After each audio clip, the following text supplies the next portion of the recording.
Chers amis internautes, diocésains, diocésaines de l'archidiocèse de Rimouski, nous sommes au 4e dimanche du Carême, le dimanche de la lumière, le dimanche de la joie.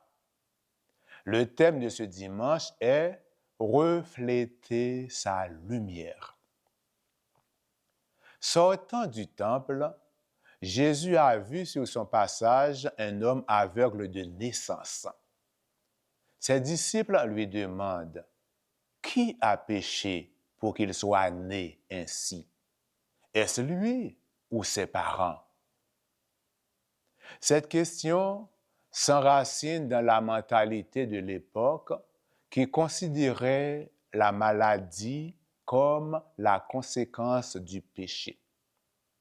Une personne malade est une personne qui a péché. Donc, puisque cet homme est né aveugle, la question des disciples est pertinente, elle est pleine de bon sens. Qui a péché? Est-ce lui ou ses parents? Ni lui, ni ses parents, répond Jésus. Cependant, les œuvres de Dieu se manifesteront en lui.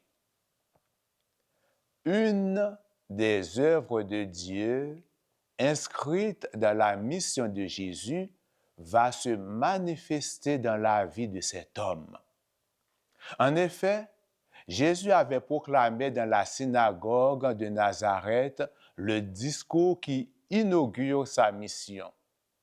Il disait « L'Esprit du Seigneur est sur moi, parce qu'il m'a consacré par l'onction pour porter la bonne nouvelle aux pauvres. Il m'a envoyé annoncer aux captifs la délivrance et aux aveugles le retour à la vue. » Luc 4, versets 18 et 19.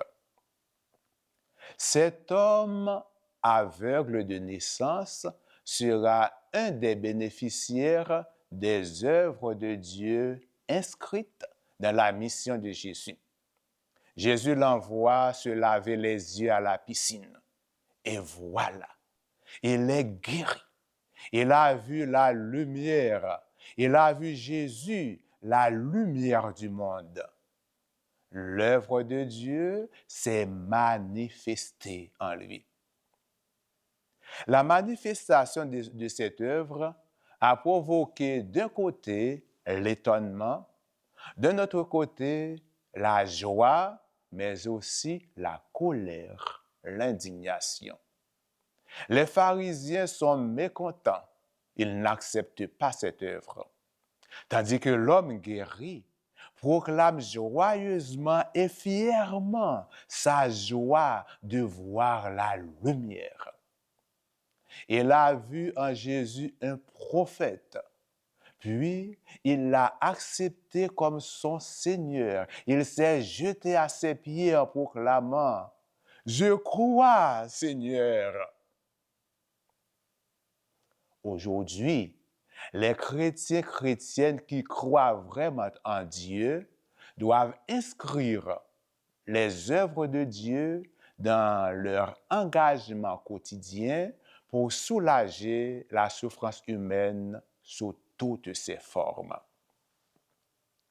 Qui, aujourd'hui dans le monde, travaille aux œuvres de Dieu, c'est-à-dire fait jaillir la lumière, la vérité, la bonté, là où règne l'obscurité, le mensonge, la méchanceté?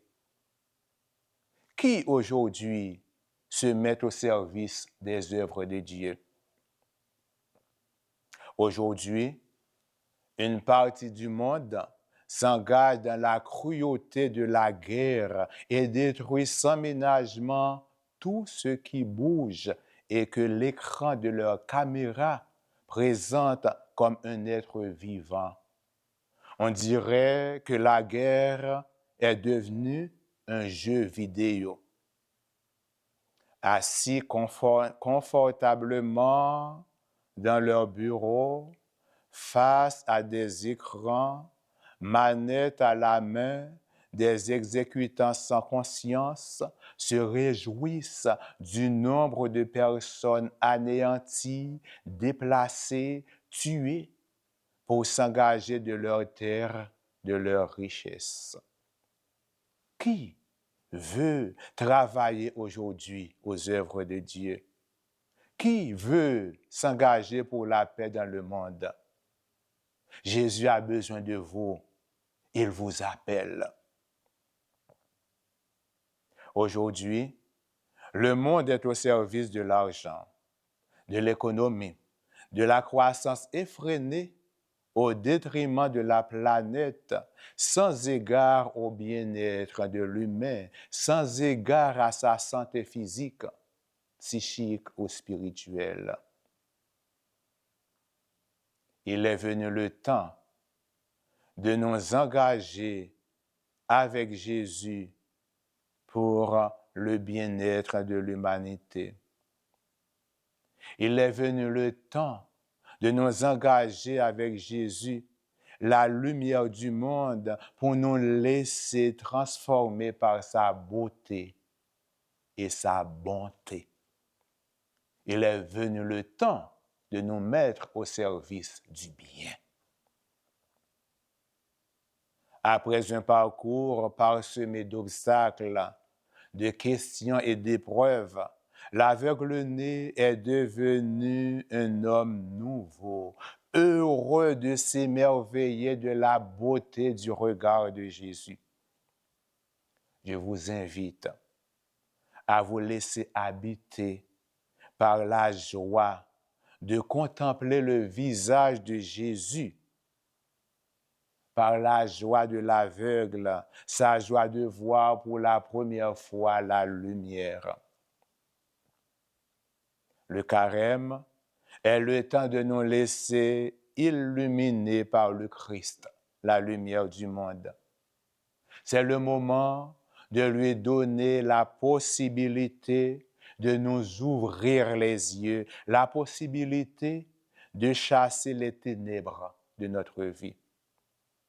Car nous avons nos propres aveuglements qui nous poussent à détruire le monde.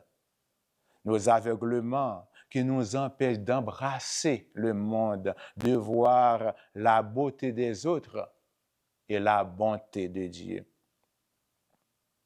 En ce 4e dimanche du carême, je vous invite à vous laisser habiter par la joie